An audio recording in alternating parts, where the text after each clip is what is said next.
Dans cette vidéo, je vais vous présenter et essayer d'analyser les quarts de finale de la Ligue des Champions.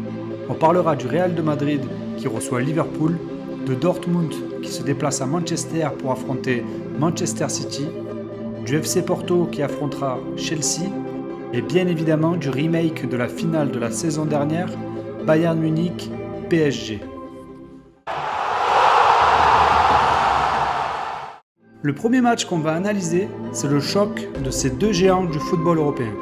Le Real de Madrid d'un Karim Benzema en état de grâce depuis le début de la saison et qui enchaîne des masterclass de week-end en week-end, qui est opposé à un Liverpool qui sort tout juste la tête de l'eau après la pire série depuis l'arrivée du coach Jürgen Klopp. À première vue, quand on compare l'état de forme des deux formations, on aurait tendance à dire que le club madrilène a déjà pris une option pour les demi-finales.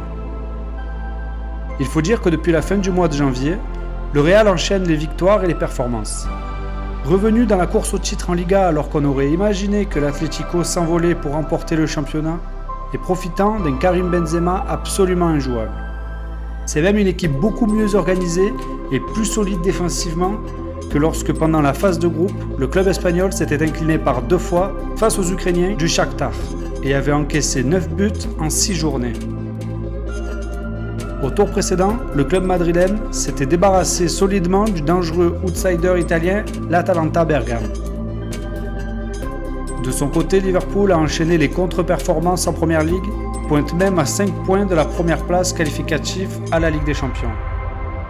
Les Reds peuvent déjà dire adieu à leur objectif de conserver leur titre de champion, et c'est peut-être dû à l'énorme perte, sur blessure en début de saison, de leur défenseur vedette, Virgil van Dijk.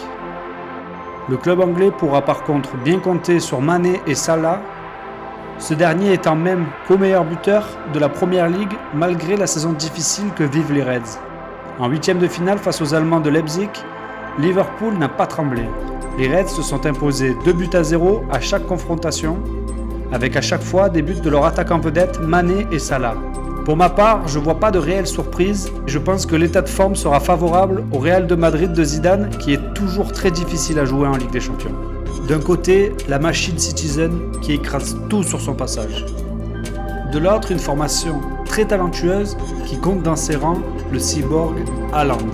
En Première Ligue, Manchester City compte à 8 journées de la fin 14 points d'avance sur le deuxième et marque en moyenne plus de 2 buts par match pour seulement 21 buts encaissés en 30 journées.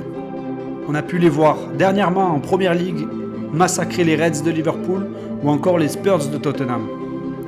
Mais également se défaire facilement des Allemands de Mönchengladbach en 8e de finale.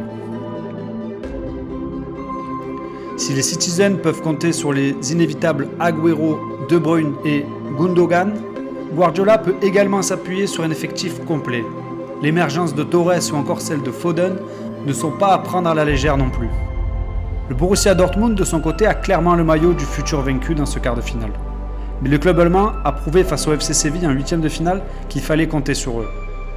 La première raison est évidemment l'explosion aux yeux de l'Europe entière du phénomène Erling Haaland. Si le Norvégien impressionne par sa puissance et son efficacité, on ne peut pas en dire autant sur son expérience des matchs importants. Car à seulement 20 ans, Haaland porte les défauts de ses qualités, au même titre que ses compagnons d'attaque. Défensivement, les cadres de l'équipe tels que Hummels ou Thomas Meunier ne parviennent pas toujours à apporter une solidité à cette équipe qui, bien que toujours en course en Bundesliga pour une place qualificative à la Ligue des Champions, ne semble pas pouvoir faire le poids face à un adversaire tel que le Bayern de Munich. Ça me semble évident, la double confrontation ne fera aucun pli. Les hommes de Guardiola devraient finir par venir à bout des coéquipiers du cyborg norvégien. Dans cette 3e affiche des quarts de finale, on retrouve la surprise portugaise qui reçoit le renaissant londonien. Sacré coup de tonnerre lorsqu'au bout de la prolongation, le FC Porto élimine la Juventus, l'un des favoris. Mais le club portugais n'est pas à son coup d'essai, puisque durant la phase de groupe, ils étaient parvenus chez eux à tenir en échec Manchester City.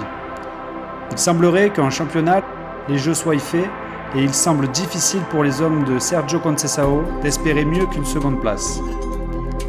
Porté par l'expérience du triple vainqueur de la compétition Pepe, le FC Porto est aux portes des demi. Chelsea qui revient de loin puisque avant l'arrivée de l'ancien parisien Tuchel à la tête de l'effectif, le club était très irrégulier. Malgré un parcours costaud en Ligue des Champions lors de la phase de groupe, les Londoniens enchaînent les contre-performances en Première Ligue, au point où le club se retrouve en milieu de tableau. Mais depuis l'arrivée de Tuchel, les performances au sein de l'équipe sont bien plus abouties et les résultats sont retrouvés. Au classement, on les retrouve dans les 4 de tête et le 8e de finale face à l'Atlético Madrid a prouvé à quel point l'équipe monte en puissance.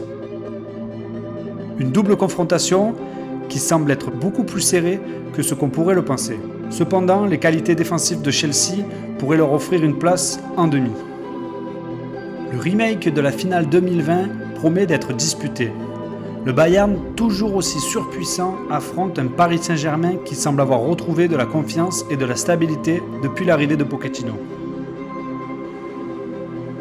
Le tenant du titre munichois, à qui tout réussit et presque personne ne résiste depuis maintenant plus d'1 an, paraît être le favori de la compétition.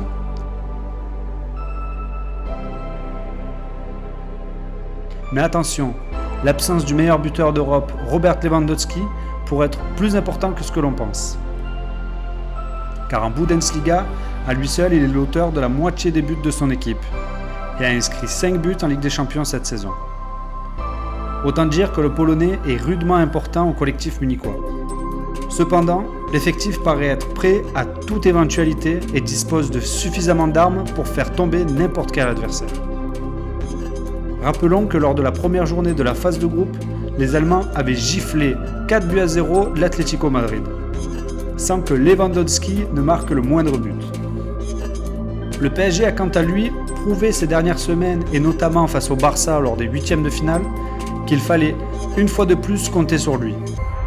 Le club de la capitale a tout pour croire à une qualification pour les demi, et le club est revanchard de la dernière édition et a pu gagner en expérience suite à cette finale perdue en août dernier.